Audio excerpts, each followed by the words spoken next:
j'invite Jean-Pierre Cossa qui nous présente un autre travail réalisé en collaboration avec le Club de l'hernie sur la douleur préopératoire et la hernie inguinale. Président, chers collègues, avec le recours systématique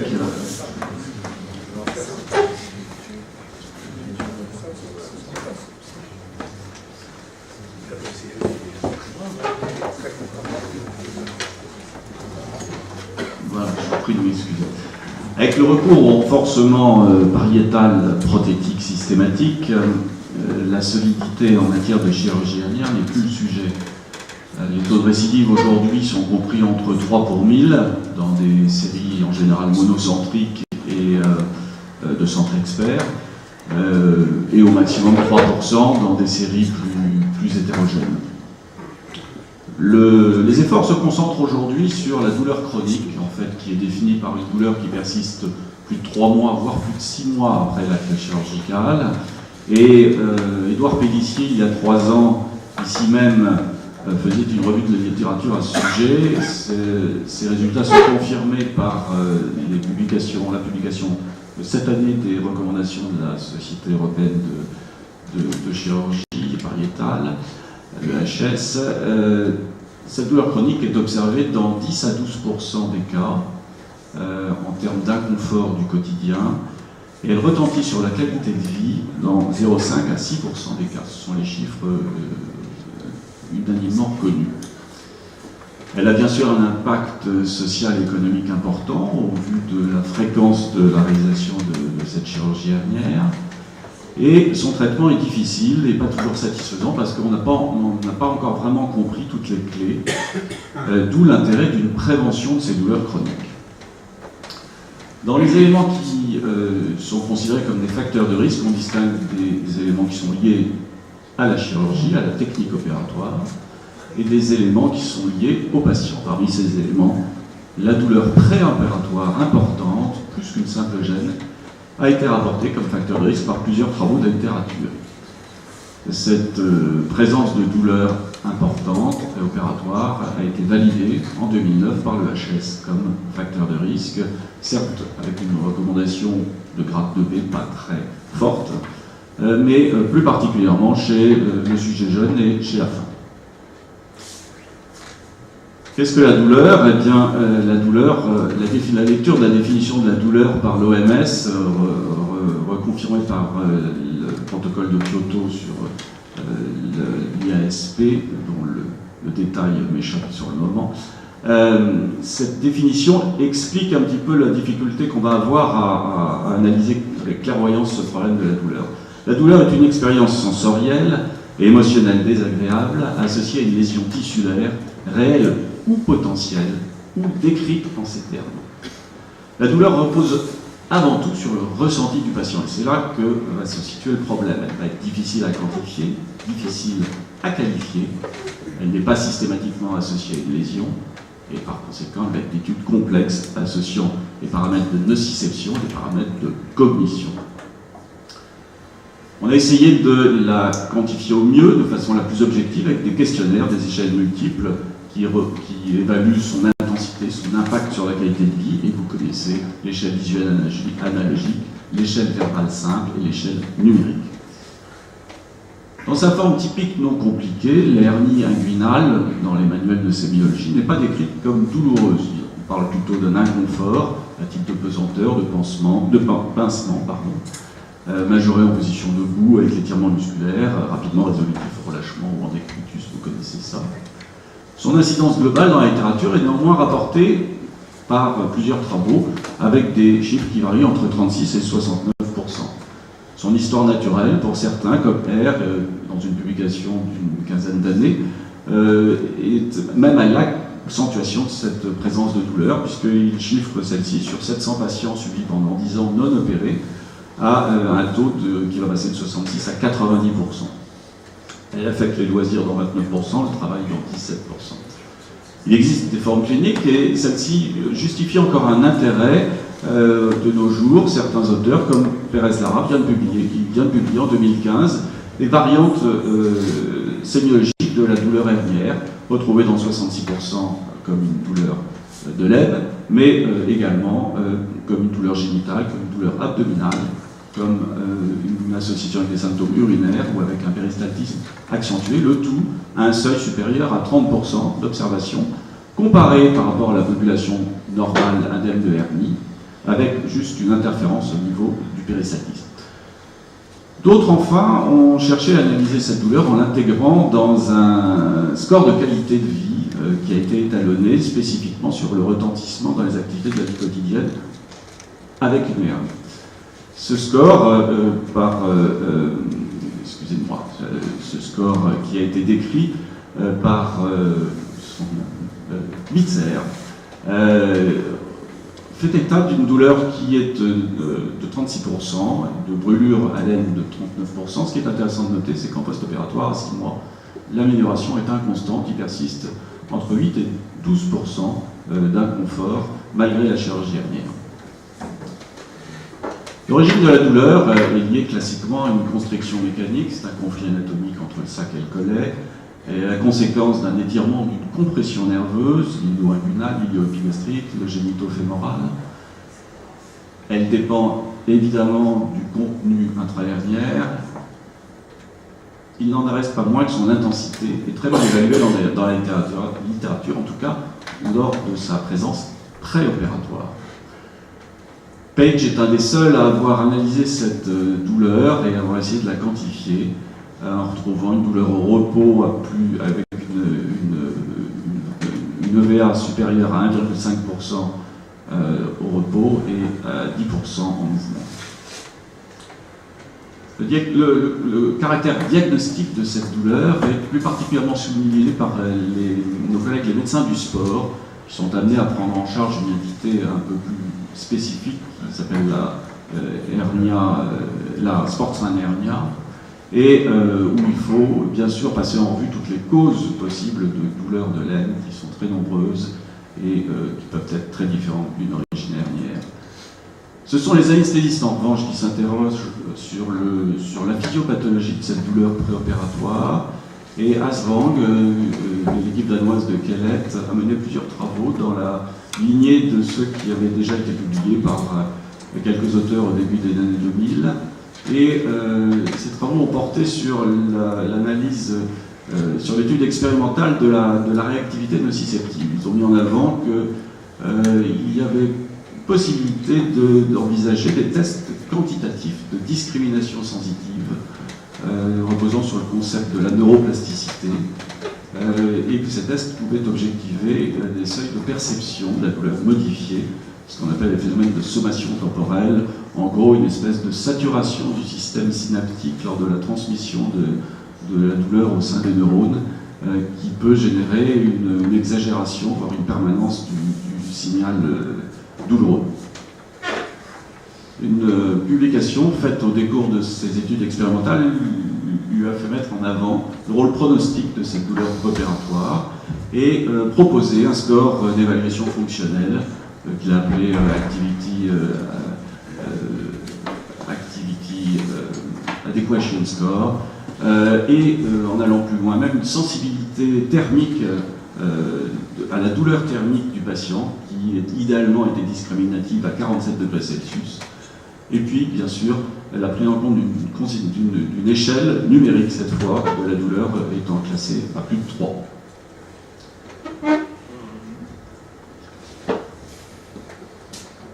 En termes de douleur chronique post-opératoire, c'est Burstrom, dans une récente publication dans le journal de la douleur, qui, bien sûr, met en avant les risques sur cette douleur d'un traumatisme nerveux péropératoire et du risque de conflit prothétique également par les problèmes de désafférentation nerveuse au contact de la fibrose périprothétique, mais également en exergue des phénomènes dans la lignée de ceux décrits par Asvang, d'une centralisation possible de la douleur, d'une hyperalgie préalable, avec une réponse inflammatoire et une activation microgliale exposant à une activité nociceptive périphérique persistante.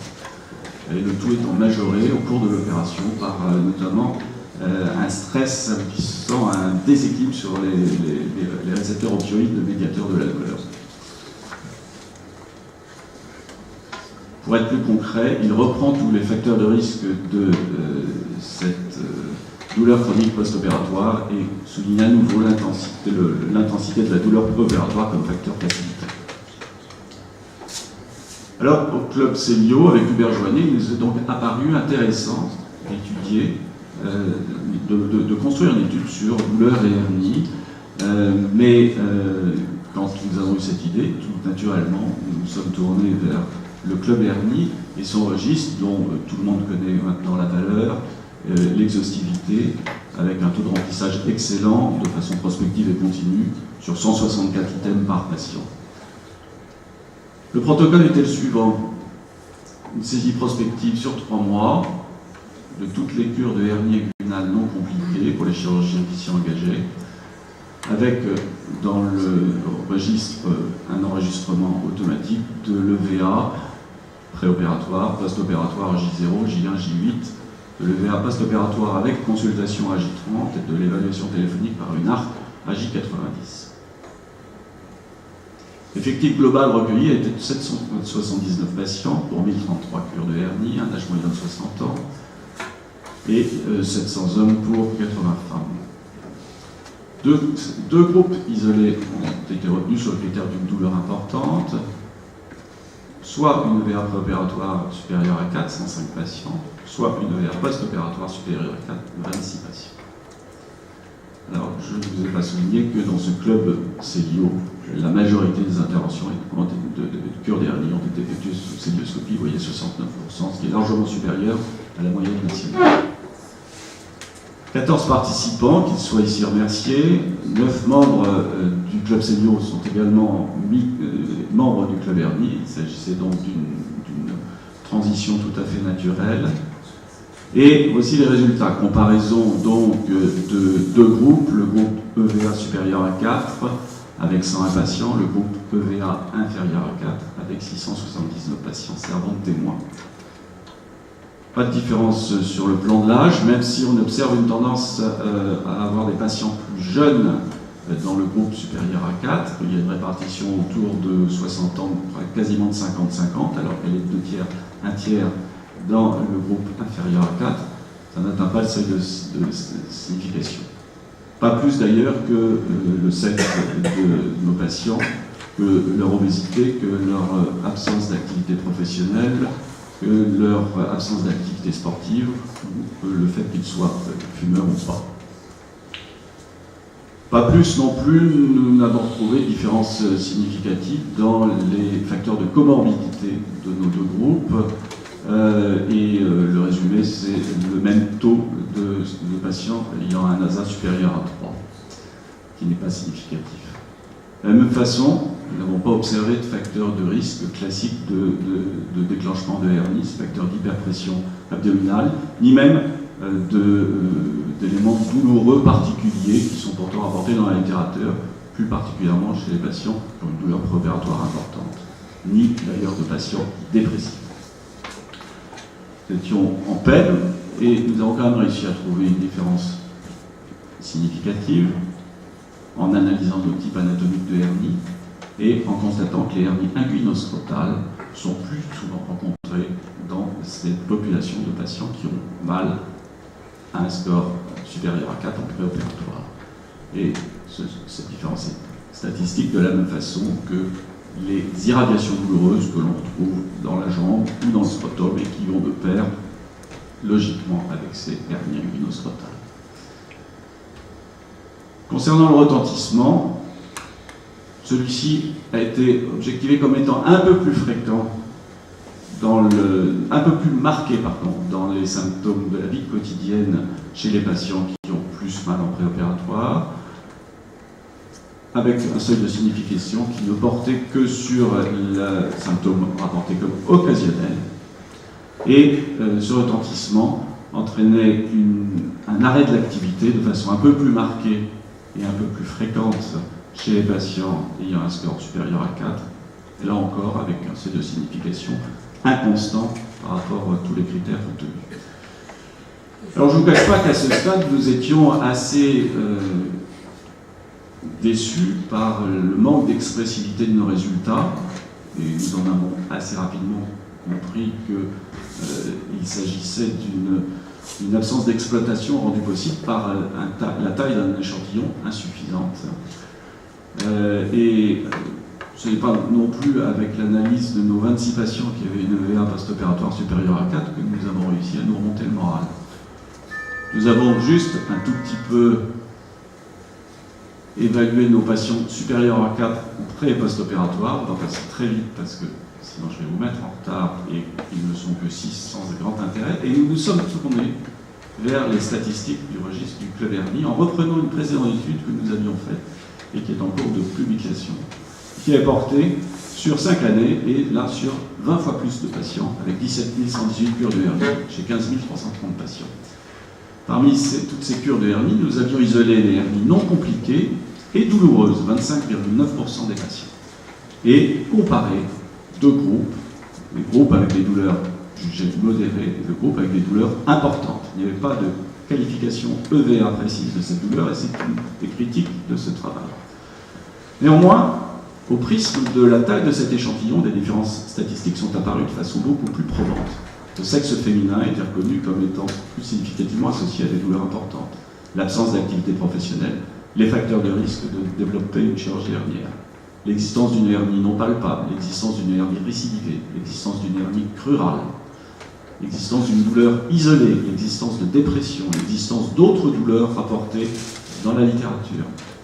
Enfin, slide importante, parce que justement elle ne montre pas de différence significative, mais qui, à mon avis, elle illustre toute la difficulté de la prise en compte et de l'analyse de ces études portant sur la douleur.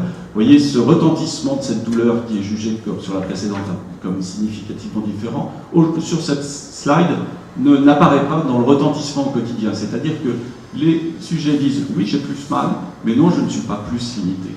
On touche là à la subjectivité d'enregistrement de cette douleur et aux difficultés de construire des études scientifiques à ce sujet. Je vous propose les conclusions suivantes.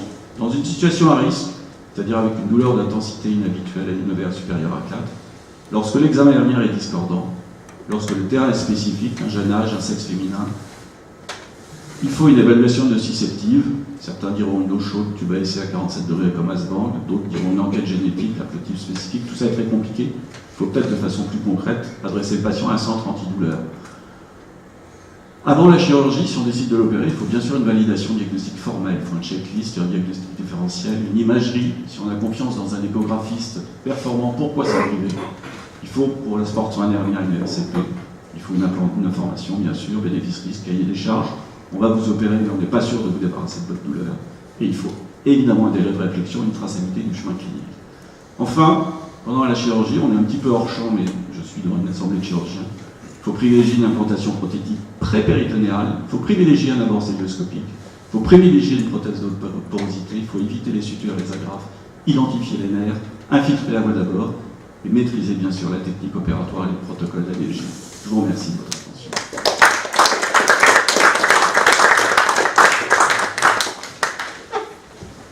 Ils n'ont pas l'air douloureux là sur la photo. Ils n'ont pas encore été opérés. Et ils sortent d'ici, c'est pour ça. Merci Jean-Pierre. Alors, en fait, tu es en train de nous expliquer que finalement le club CLIO a fait la pub du club hernie. Moi, je pense que c'est un petit frère en matière de chirurgie pariétale.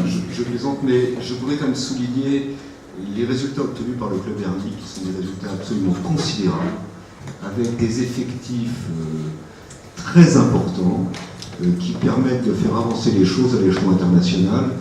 Et vraiment, je félicite Jean-Pierre Bossa et surtout Jean-François Gillon qui s'est lancé dans cette bonne aventure. C'est un gros travail et ça nous apporte des résultats en termes de prise en charge, de gestion de ces patients absolument considérables. Et je pense que les résultats obtenus par le club hernie ne sont pas si fréquents par d'autres sociétés françaises. Voilà, je voulais le dire. Est-ce qu'il y a des questions? Oui. Jean-Pierre, merci pour ta présentation.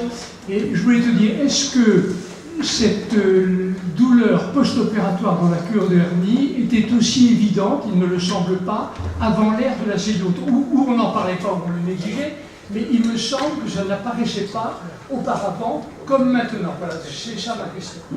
C'est une très bonne question. Je crois que justement c'est l'ère de la cellulite qui l'a mise en exergue.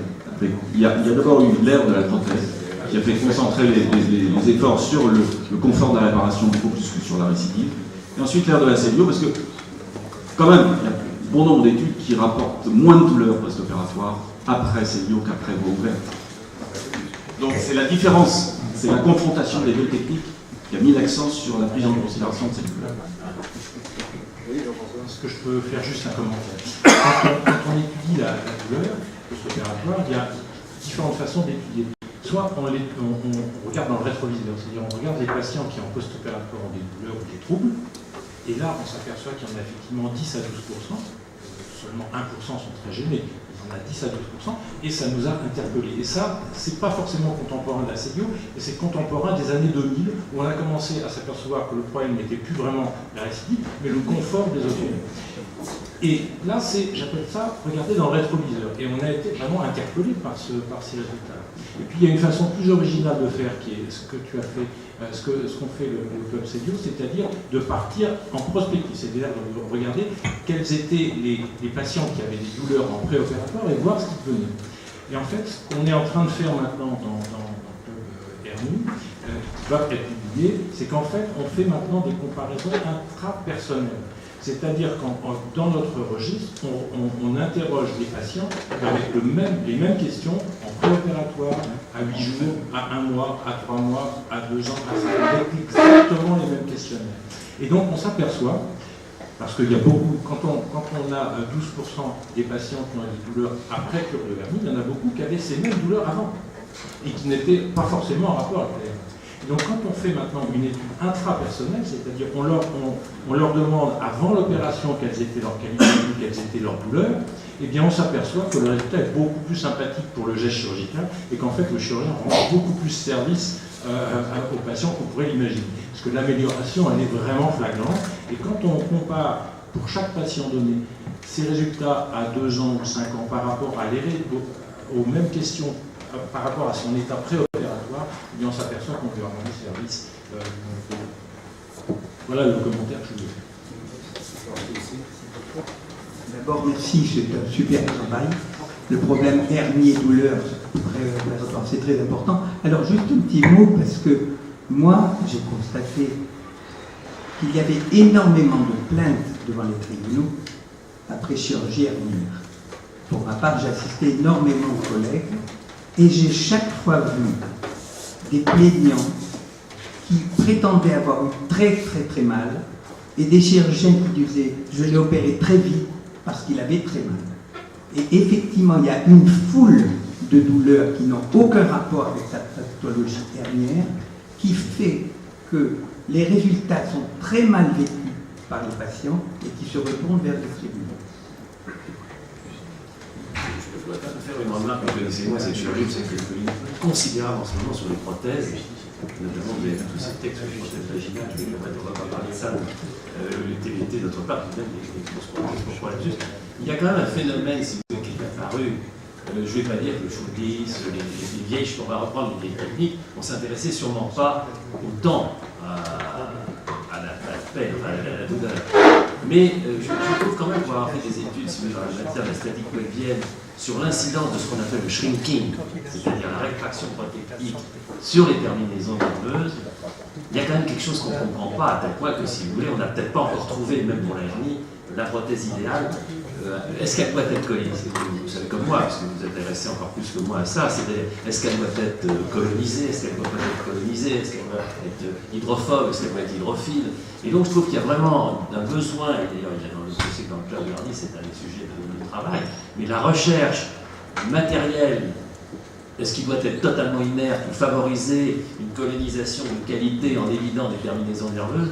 Tout ça reste quand même un vrai sujet. Il y a quand même, vous avez bien dit qu'aussi il y avait l'intéressement à la douleur, il y avait l'apparition de la Cellio, mais il y a aussi quand même l'utilisation de prothèses, puisqu'on sait aussi, en matière de, par exemple, de péritonisation, que tout ce qui va entraîner une suppression vasculaire va entraîner des adhérences. Tout ça, je trouve, c'est très très lié sur l'évolution du conjonctif post-opératoire qu'on ne maîtrise pas très bien et qu'on ne connaît pas très bien. Je ne sais pas ce que vous pensez sur ça, sur la hernie, mais je trouve qu'il y a vraiment... On est assez nul parce qu'on dit, alors, il y a incontestablement, je ne sais pas, je faisais malheureusement des choses avec ma femme, je dis évidemment combien de femmes ici avec une, parce que c'est vrai qu'il y a même une étude, si vous voulez, sur le... Il Il y a même des tests préopératoires faits par des gynécologues de qualité pour savoir quelles sont celles qui sont pusillanimées et difficiles. Et il y a des vraies réflexions, il y a des vraies douleurs. Je ne sais pas du tout mon propos de les prendre pour des folles, mais je trouve qu'il y a un sujet dans ce domaine-là. Vous savez que la douleur pudendale, c'est quelque chose, pour quelques-uns d'entre vous qui connaissent, c'est quelque chose qui est complètement invraisemblable et qu'on ne comprend rien. Les grands spécialistes de la douleur pudendale ne comprennent pas très bien comment ça marche. On a infiltré les nerfs pudendales. Quand on fait des études de lens aussi sur des explorations nerveuses sur le nerf luminocrural, le nerf luminogénital, etc. Je trouve que tout ça n'est pas très très clair. Je ne sais pas comment vous vivez ça, mais je trouve ça très clair. Alors, il y a deux éléments de réponse que je vois. Le premier, c'est qu'effectivement, la chirurgie hernière, avec sa fréquence, a fourni un bon nombre de travaux sur la nature des prothèses qu'on implante, de façon plus générale d'ailleurs dans le corps. La réaction à corps étranger, le contrôle de celle-ci qui doit être adapté notamment en fonction de la porosité de la prothèse. C'est un premier point. Deuxième point, c'est qu'effectivement, on s'aperçoit, notamment quand on compare les voies antérieures et les voies laparoscopiques, ou en tout cas les implantations postérieures de prothèses, que les résultats en matière de risque nerveux, de conflits nerveux ne sont pas les mêmes. Et d'ailleurs, des faibles petites pistes que je vois dans notre suivi post-opératoire, qui est d'un effectif quand même encore modeste, donc en tout cas son suivi club senior, c'est globalement on a 3,33% de douleur supérieure à V4 en post-opératoire, alors qu'on a fait pratiquement 70% de célioscopie, c'est-à-dire pas beaucoup. Et qu'à 3 mois, parmi ces 26 patients qui ont encore mal, on a plus que 2 se plaignent encore, et sur ces 2, on a une qui a eu un MACV, c'est-à-dire qu'elle n'a même pas été opérée par... Donc voilà, la douleur post-opératoire, elle est très certainement liée à la nature du matériel qu'on implante et au site que l'on choisit pour l'implanter. Un commentaire de Philippe, peut-être? Oui. Un premier commentaire, il est bien documenté que la mise en place d'une prothèse par rapport à une rafissade n'augmente pas le risque de douleur post-opératoire. Au contraire, si vous comparez le groupe prothèse rafissade, il y a plus de douleur chronique dans le groupe rafissade. Jean-Pierre, c'est un sujet passionnant, vraiment passionnant, et je te remercie pour cette très belle présentation. J'ai une question peut-être un peu piège. Je n'ai toujours pas compris pourquoi un patient qui a une petite hernie d'1 cm, voire non palpable cliniquement, peut avoir mal à cause de sa hernie. Est-ce que tu as une ébauche de réponse? Est-ce que c'était arrivé d'en opérer, de les soulager? Normalement, je ne les opère pas. Donc moi, le sportsman hernien, c'est un concept auquel je n'adhère pas vraiment. Mais celui-là, tu ne l'opères pas de première intention. En général, il y a des gens qui te l'ont adressé, qui l'ont screené. Est-ce qu'il y a une explication rationnelle pour expliquer ce type? Parce que moi, je suis très... Je pense qu'on va plus dans les types crurales, ça, par exemple. Oui, les crurales, d'accord. Mais les amis, je suis très réticent, comme notre collègue l'a dit. Les gens qui ont mal en préopératoire, moi, je freine des 2 pieds en leur disant bien, la chirurgie hernière risque de ne pas améliorer vos symptômes. Je crois que tu as tout à fait raison. Et sans pour autant refuser de les opérer, tout simplement. Non, s'ils ont une hernie vraie, maintenant il y a aussi un autre problème. Un cahier des charges précis. C'est qu'il y a toujours bien un radiologue bien intentionné qui va décrire une hernie dont le collet est de 5 mm sur une longueur de 8 mm. Là, tu es foutu. Et là, on est foutu. Voilà, on n'est pas foutu, mais on est dans l'embarras. Oui, les difficultés que vous avez rencontrées là, dans cette étude sur la douleur après la chirurgie inguinale, c'est une difficulté qu'on rencontre assez régulièrement quand on s'attaque à la douleur, éventuellement dans d'autres régions. Mais je voudrais insister sur le fait que la région pelvienne est une région éminemment complexe, et notre président ne dira pas le contraire. Et moi, plutôt que de parler de ces douleurs après la chirurgie, je parlerai plutôt de douleurs pelviennes chroniques qui ont été peut-être déclenchées par la chirurgie, mais pas forcément. Car la question que je voudrais poser, c'est celle-ci. Est-ce que vous oseriez démonter ce que vous avez fait en pensant que vous allez réduire la douleur que vous venez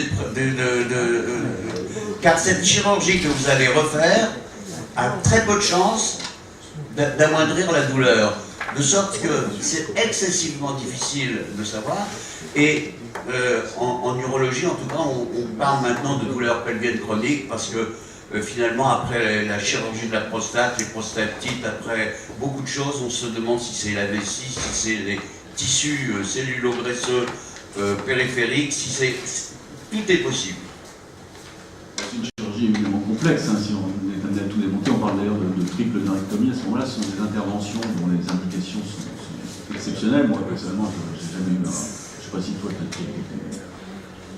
Et bien sûr, elles sont à haut risque. C'est-à-dire que est-ce qu'on va arranger les choses ou pas, la littérature ne permet absolument pas de répondre. Alors par contre, et c'est ça, sur la conduite thérapeutique, les chirurgiens ont intérêt à prendre au sérieux leurs patients et à les prendre en charge. Parce que c'est en les revoyant régulièrement qu'on peut beaucoup changer le problème et surtout diminuer les récriminations du patient et les risques de plainte. C'est pour faire un jour une session sur la douleur. Ce que j'ai de mon expérience, c'est que j'ai fait pas mal dans une chirurgie différente, notamment Hubert l'a dit, c'est les bandelettes sous-urétrales. Dans les douleurs, j'ai parfois infiltré avec un mélange de corticoïdes et de xylocaïne avec plusieurs fois la prise en charge et j'ai vu disparaître. Moi je pense que quand il y a une douleur, il y a quand même un substratum neurologique. C'est pas possible, puisqu'il faut bien qu'il y ait quelque chose qui transmette la douleur. Donc c'est pour ça que si vous enlevez après, qu'est-ce qui se passe? Ça va être la sclérose post-opératoire au lieu de la plaque. C'est pour ça que souvent, après l'ablation de la plaque, on a une douleur séquelaire qui est liée à la cicatrisation du conjonctif qui reprend la terminaison nerveuse.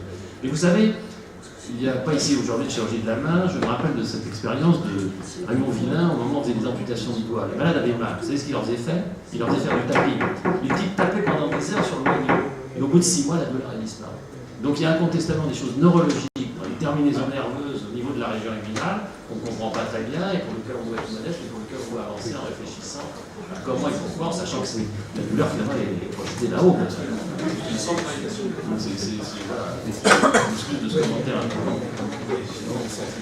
Il y a peut-être aussi une question d'indication opératoire. On parlait de proposer une intervention pour une hernie douloureuse, mais est-ce qu'on peut considérer que l'indication opératoire d'une hernie est essentiellement la douleur ou peut plutôt mettre le patient à l'abri d'un risque d'étranglement hernière? Je ne suis pas certain que si un patient vient me trouver et me dire j'ai mal sur ma hernie, je vais lui dire je vais surtout me mettre à l'abri de son étranglement hernière, mais je ne suis pas certain que je vais le guérir de sa douleur hernière. Ça peut mériter, ça rejoint un petit peu la réflexion sur les petites hernies visualisées à l'échographie qui ne sont pas cliniquement palpables et qui seraient soi-disant responsables d'un syndrome douloureux. Je pense qu'il faut être extrêmement prudent, à mon avis, quand on pose l'indication opératoire sur ce genre de pathologie. Merci Jean-Pierre.